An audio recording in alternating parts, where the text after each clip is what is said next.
benvenuti a questa edizione del nostro telegiornale. Vediamo subito i titoli.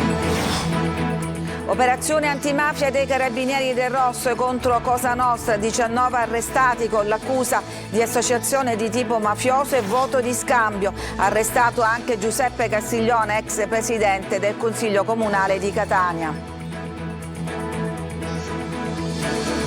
Torna presto, abbiamo bisogno di te. Fedeli in preghiera per Papa Francesco, ricoverato al Gemelli per una polmonite. Fino a 5.000 euro per le famiglie in difficoltà con il reddito di povertà. Da martedì sarà possibile ottenere il nuovo sussidio della regione siciliana.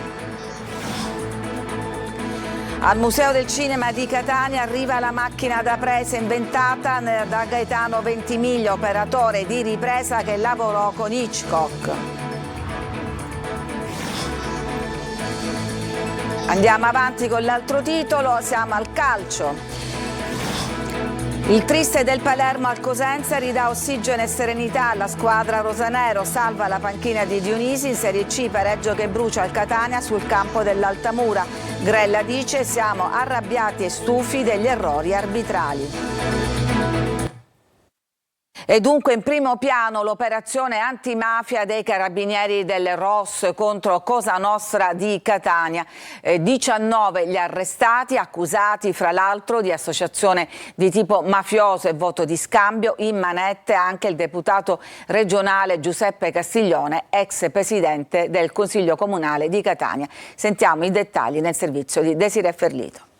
Un'altra affonda a Cosa Nostra in un'importante operazione antimafia denominata Mercurio, avviata dai Carabinieri del raggruppamento operativo speciale a Catania e Siracusa, iniziata alle prime luci dell'alba. Le forze dell'ordine stanno eseguendo un provvedimento cautelare nei confronti di 19 persone accusate di associazione di tipo mafioso, estorsione e traffico di sostanze stupefacenti. Tra le accuse anche il trasferimento fraudolento di valori e lo scambio elettorale politico-mafioso.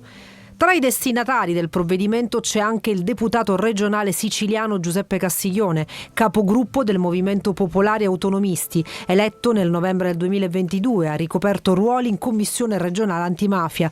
Prima di essere eletto all'Ars era stato eletto al Consiglio Comunale di Catania, di cui era presidente d'aula. La complessa operazione, che al momento sta ancora svelando i suoi dettagli, ha come obiettivo quello di colpire le radici dell'organizzazione mafiosa sul territorio.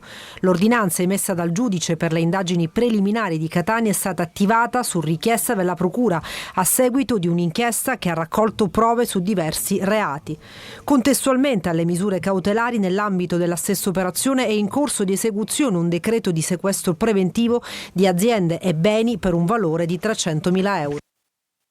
E di questo blitz scattato all'alba stanno emergendo altri dettagli. L'inchiesta Mercurio ha fatto luce su presunte infiltrazioni mafiose della famiglia Santapaola Ercolano ai vertici di Cosa Nostra di Catania tra le istituzioni, grazie appunto al meccanismo del voto di scambio. Oltre al deputato regionale Giuseppe Castiglione dell'MPA, i Carabinieri del ROS hanno arrestato anche un consigliere comunale di Mister Bianco, Matteo Marchese, eletto con Italia Futura e poi passato all'MPA. La famiglia mafiosa di Ramacca invece si sarebbe adoperata, secondo l'accusa, a sostenere l'elezione poi avvenuta del sindaco Nunzio Vitale e del consigliere comunale Salvatore Fornare, poi eletto vicepresidente del Consiglio Comunale. Anche loro sono stati arrestati.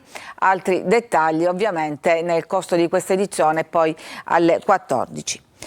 Intanto il mondo è in ansia per la salute del Papa. Ieri in tutte le parrocchie si è pregato perché il pontefice si riprenda presto. Simona Mazzone. Un grande Papa e giustamente sta in un momento particolare e giustamente dobbiamo pregare per lui. Dall'Italia all'Argentina, tutto il mondo unito in preghiera per la salute di Papa Francesco, da quasi 2 settimane ricoverato al Policlinico Gemelli di Roma per una polmonite bilaterale. Le sue condizioni tra alti e bassi stanno tenendo la comunità cattolica col fiato sospeso e per questo motivo in tutte le parrocchie delle diocesi durante la Santa Messa domenicale un pensiero è stato rivolto rivolto al Santo Padre. Qui siamo in una delle parrocchie di quartiere più frequentate a Catania, la Madonna della Salute, dove i fedeli si sono stretti in preghiera affinché Bergoglio superi questa difficile prova. Siamo tutti preoccupati per il Santo Padre, perché giustamente siamo tutti affezionati a questa cara figura che è stata per tante persone veramente un punto di riferimento. Preghiamo soprattutto la Santa Vergine di Guadalupe, a cui lui è particolarmente devoto. Speriamo che il Signore intervenga con la sua potenza e con la sua grazia. Noi nel nostro gruppo stiamo proprio facendo giornalmente la preghiera proprio per Papa Francesco. Intanto le condizioni del Santo Padre continuano ad essere critiche, pertanto il Papa non è fuori pericolo, recita l'ultimo bollettino medico diffuso dalla Sala Stampa Vaticana, mentre la comunità si stringe forte perché ancora non lo si vorrebbe lasciare andare. Chiediamo al Signore la guarigione, perché pensiamo appunto che il Santo Padre può ancora darci tantissimo e poi ci siamo umanamente anche affezionati, però sappiamo che la morte, cristianamente parlando, non è la fine di tutto, ma è una fase nuova che ci apre all'incontro definitivo col Signore. Speriamo che questo incontro col Signore, umanamente parlando chiaramente, possa protrarsi un po' più in là. E anche la Chiesa di Palermo si stringe in preghiera per la salute del Papa. L'arcivescovo Lorefice ha invitato alla preghiera i fedeli e il clero. Accompagniamo questo delicato momento della malattia del nostro amato Papa Francesco, ha detto, e siamogli vicino con l'affetto e la preghiera. Da domani sarà possibile richiedere il reddito di povertà, il nuovo sussidio voluto dalla Regione siciliana, fino a 5.000 euro per le famiglie in difficoltà. Ecco quali sono i requisiti per richiederlo. Marco Gullà. In una Sicilia che continua ad essere flagellata dalla disoccupazione e povertà, da martedì sarà possibile richiedere un nuovo sussidio. Si tratta del reddito di povertà. Questa misura potrà essere richiesta esclusivamente dai residenti nell'isola e nello specifico si tratta di un bonus erogato una tantum fino a 5.000 euro.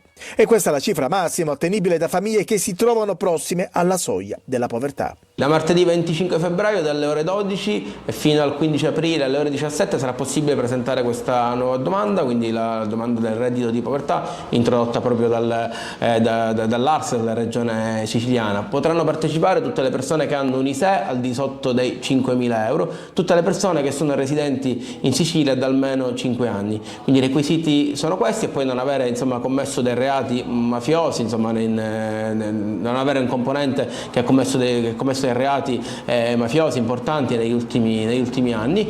L'importo potrà variare in base all'ISEE con l'introduzione di una gradatoria che terrà conto del numero dei figli, della loro età e di altre situazioni specifiche come nuclei familiari monogenitoriali vittime di violenza. Una nuova misura per aiutare tante famiglie in difficoltà. I numeri infatti della disoccupazione in Sicilia continuano ad essere allarmanti. C'è tanta gente povera, i disoccupati sono veramente tantissimi in una città che potrebbe offrire tanto, ma in realtà quello che vediamo sono tanti disoccupati in cerca di lavoro, sono tante quindi le persone che percepiscono l'assegno di inclusione, il supporto per la formazione e il lavoro e che quindi si trovano in difficoltà e devono chiedere un sostegno da parte delle istituzioni, non perché loro non vogliono lavorare, ma perché proprio manca la materia prima.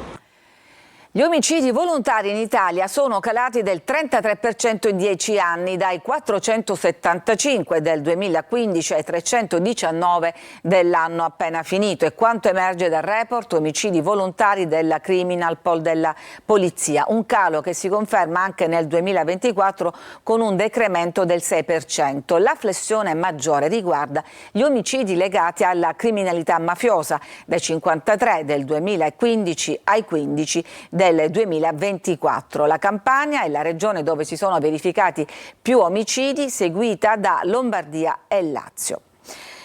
A Catania ancora una truffa ai danni di una persona anziana. La vittima ha 99 anni, però si è accorta in tempo del raggiro. Manuela Corsi. Il metodo è sempre lo stesso. Il truffatore individua una persona anziana, la chiama al telefono, si presenta a casa spacciandosi per avvocato o carabiniere e si fa consegnare soldi o preziosi per risarcire un'ipotetica persona rimasta ferita in un incidente stradale causato dal figlio o dal nipote della vittima del raggiro. È quello che ha pianificato anche un 20enne catanese, già pregiudicato ai danni di un uomo di 99 anni. Peccato che il quasi centenario aveva partecipato ad una conferenza antitruffa organizzata dalla parrocchia e si è accorto all'aeroporto del raggiro. All'ora di pranzo il telefono di casa dell'anziano ha iniziato a squillare. Dall'altra parte un sedicente avvocato lo informava che sua figlia aveva causato un grave incidente stradale e che per risarcire la vittima, una donna in stato di gravidanza, era necessario pagare una cauzione di 16.000 euro. L'anziano, inizialmente preso dal panico, ha risposto di avere in casa soltanto qualche centinaio di euro, ma il finto avvocato si è accontentato della cifra che dopo poco è andata a ritirare.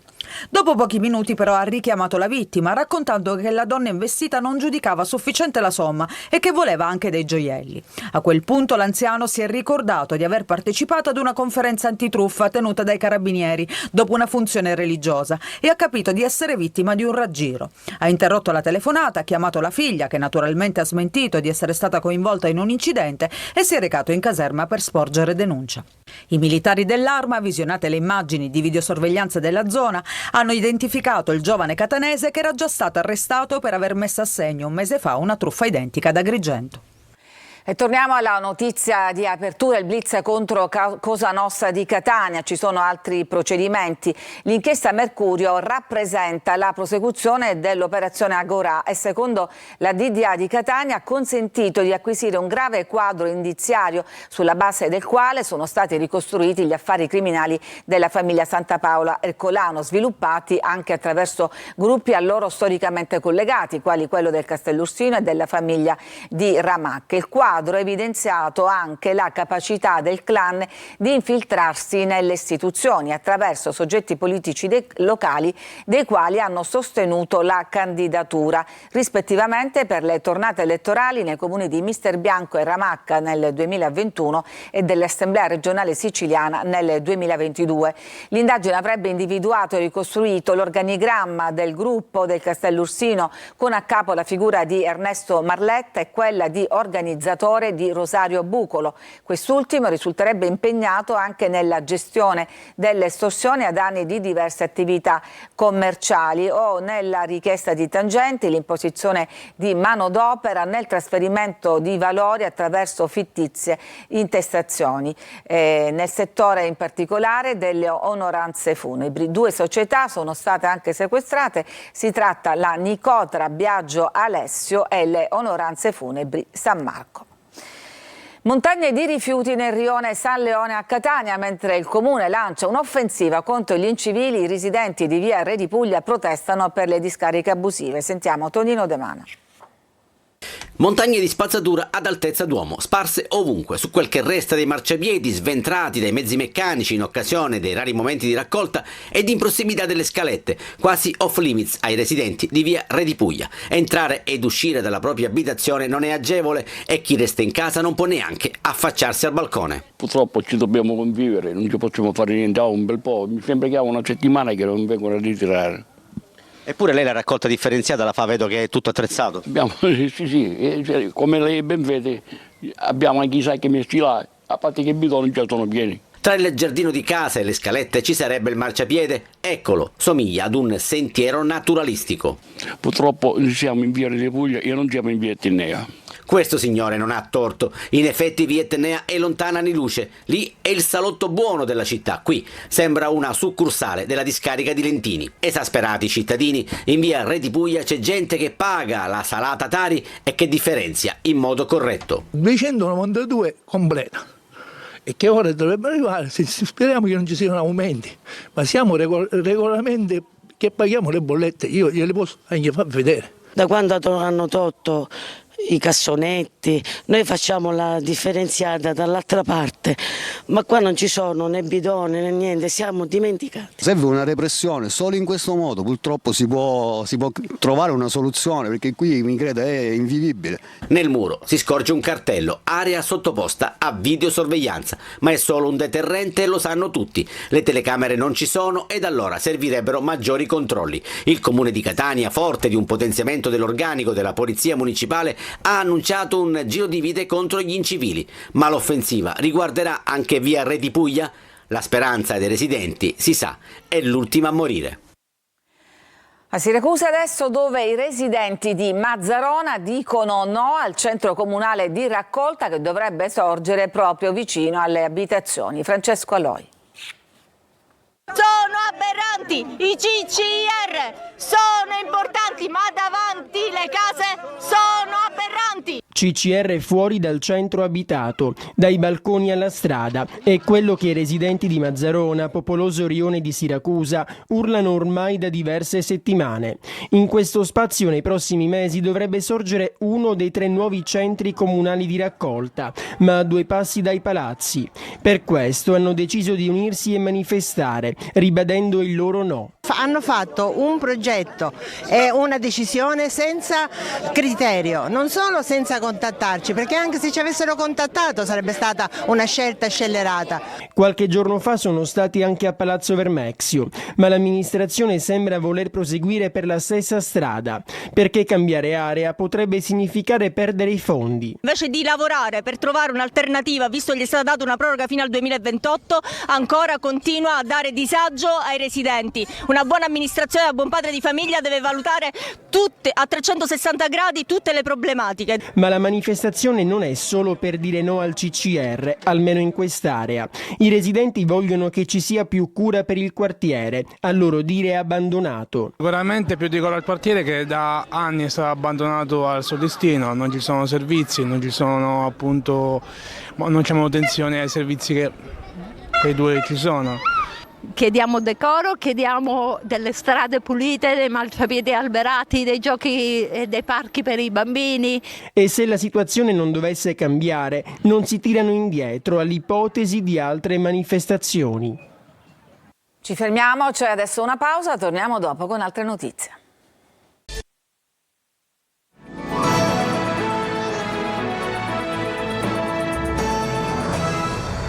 Al Museo del Cinema di Catania arriva la macchina da presa utilizzata negli anni '20 da Gaetano Ventimiglia, operatore di ripresa che lavorò addirittura con Hitchcock. Sentiamo Orazio Longo.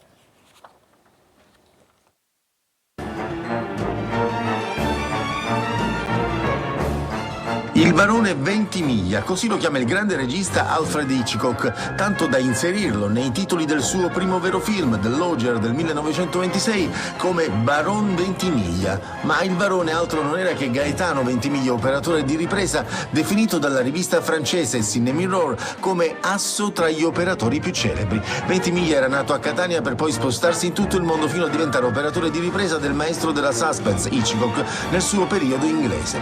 Sono passati 100 anni da allora e a Catania è tornato un pezzo di quella storia, la macchina da presa OG300, inventata da Ventimiglia e ora donata dai suoi nipoti al Museo del Cinema della città, dove sarà presto esposta in modo permanente. Poi la macchina è stata perfezionata, infatti ci sono disegni di vario tipo e poi alla fine è arrivata la forma definitiva. Credo che se ne stiano stati fatti un paio di esemplari, ma gli altri sono spariti, questo è l'unico rimasto. Questa è un'innovazione, cioè questa si carica uno chassis, infatti c'era probabilmente gli accessori erano più chassis, per cui c'era quelli che caricavano la pellicola per fare più velocemente. Oltre alla OG300, Ventimiglia diede anche vita alla fortunata VistaVision, cinepresa a scorrimento orizzontale che, modificata, venne utilizzata per realizzare diversi film, tra cui Il Gattopardo di Luchino Visconti. Ci fermiamo ancora, c'è una pausa, poi torniamo con la pagina sportiva molto ampia per raccontarvi fra l'altro il pareggio e i presunti torti arbitrali che hanno fatto arrabbiare molto i vertici del Catania. Tra poco.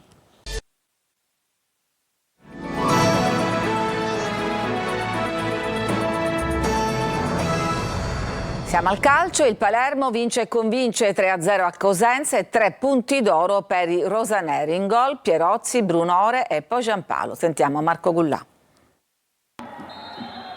Occorreva un solo risultato e il Palermo lo ha ottenuto, 3-0 a Cosenza e 3 punti decisamente importanti per la squadra rosanero che torna a -2 dalla zona playoff e salva la panchina di Alessio Dionisi, Pierozzi, Brunori e poi Giampaolo, le firme di un pomeriggio positivo per il Palermo che torna in careggiata dopo 2 pareggi amari con Spezia e Mantova. Dionisi, nonostante le assenze, non cambia modulo, ma è il Cosenza a ringhiare nei primi minuti. Artistico ha subito la palla del vantaggio, ma Audero salva. Il Palermo inizia malissimo, costruzione Deviazione dal basso sbagliata di Blen, cross per Artistico che va da botta sicura di testa, miracolo di Audero, poi ancora occasione Cosenza, ancora Audero. Il Palermo però si sveglia al 30° e sempre con il solito Verre che confeziona un grande assist per Pierozzi che segna e porta in vantaggio i siciliani. La banda di Dionisi si scioglie e inizia a giocare meglio. Brunori e Pogliampalo cercano l'intesa.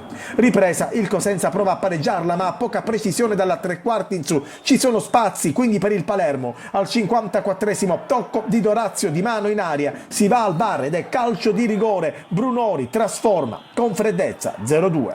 Cosenza che si sgonfia ulteriormente, così al 65° Verre apre per Pogliampalo, gol da attaccante vero. 0-3 e 3 punti in ghiaccio per il Palermo che dopo i cambi rischia solamente nel finale con Gargiulo che colpisce il palo. Non c'è più gara, rosanero che alzano le braccia al cielo e portano a casa 3 punti d'oro, la vittoria che serviva per riportare il sereno in casa rosanero.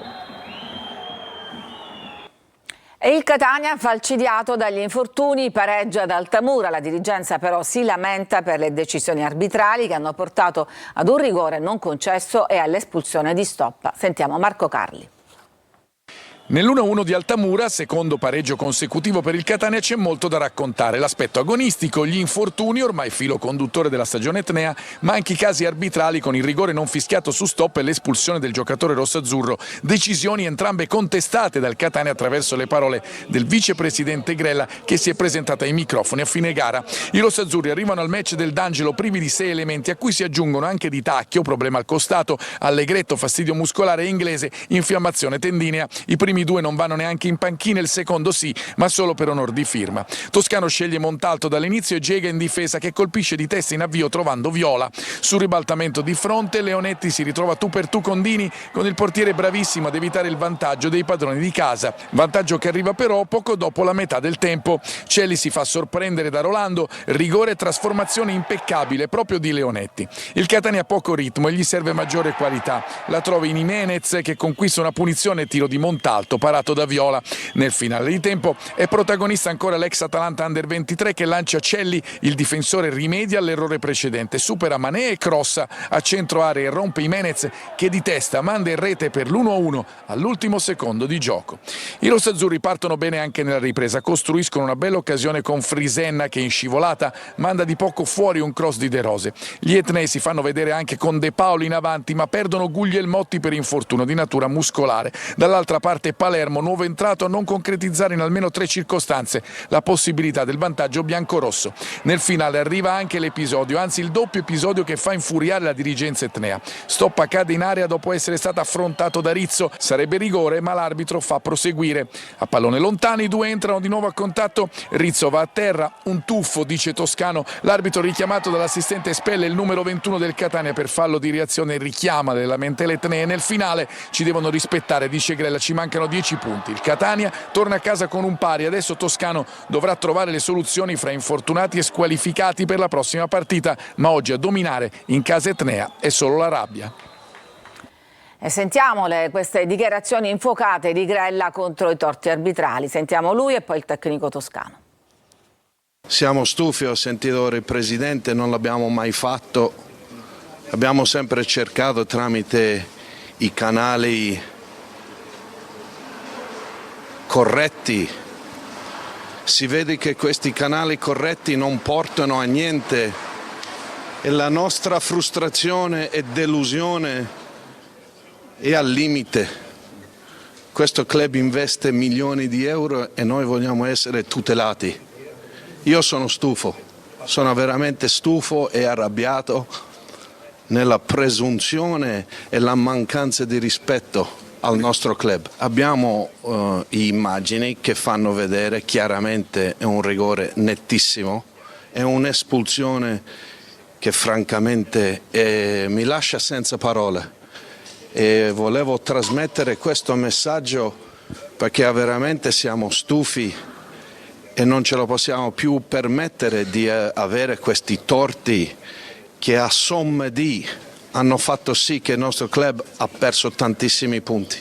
Stiamo parlando di più di 10 punti, la nostra classifica avrebbe tutto un altro aspetto in questo momento, poi aggiungiamo tutto il resto, ma intanto meno 10 punti voglio vedere a qualsiasi squadra se questo non crea un danno. Io sono stato sempre una persona molto collaborativa con la terna arbitrale, ho preso un'espulsione a Monopoli inesistente, mi sono stato zitto, ho preso la giornata di squalifica, oggi però è troppo, possono sbagliare anche gli arbitri, ma così in modo evidente poi comprometti un campionato, comprometti l'andamento di una partita, i sacrifici di una società, i sacrifici dei tifosi che vengono a seguirti e non va bene. E stasera al Franco Scogli c'è il derby Messina-Trapani. Sentiamo Sergio Colosi. Ad una settimana esatta dal disastro societario con versamenti non effettuati, futura penalizzazione e fuga dei proprietari, il Messina torna stasera in campo al Francoscoglio contro il Trapani. In attesa di eventi con il presidente Alaimo che ha annunciato per i pochi tifosi disposti a crederci lo sblocco del conto corrente della proprietà, i giallorossi in caso di vittoria agganciano la Casertana al quartultimo posto. Si gioca a Messina il 16° derby tra le due squadre con un saldo attivo per i peloritani che ne hanno vinti 11, un successo ospite e 3 pareggi. Banchieri imbattuto dopo 4 gare recupera Buchel a centrocampo, disponibili Marino e Pedicillo, in avanti con Costantino, De Sena e Tordini. 4-3-3 anche per il Trapani in cerca del miglior piazzamento possibile in chiave playoff, con Anatriello, Piovanello e Ruggero ad occuparsi della fase offensiva. Entrambe, reduci da un pareggio senza reti, cercano il ritorno alla vittoria che non risolverebbe i problemi societari del Messina, ma darebbe un pizzico di serenità. Ed è tutto per questa edizione che abbiamo aperto con la notizia del blitz contro la mafia, contro la Cosa Nostra catanese, che ha visto 19 arrestati accusati di associazione di tipo mafioso e di voto di scambio. In manette è finito anche il deputato regionale dell'MPA Giuseppe Castiglione, già presidente del Consiglio Comunale di Catania. Altri dettagli nella prossima edizione in onda alle 14. A tutti una buona giornata.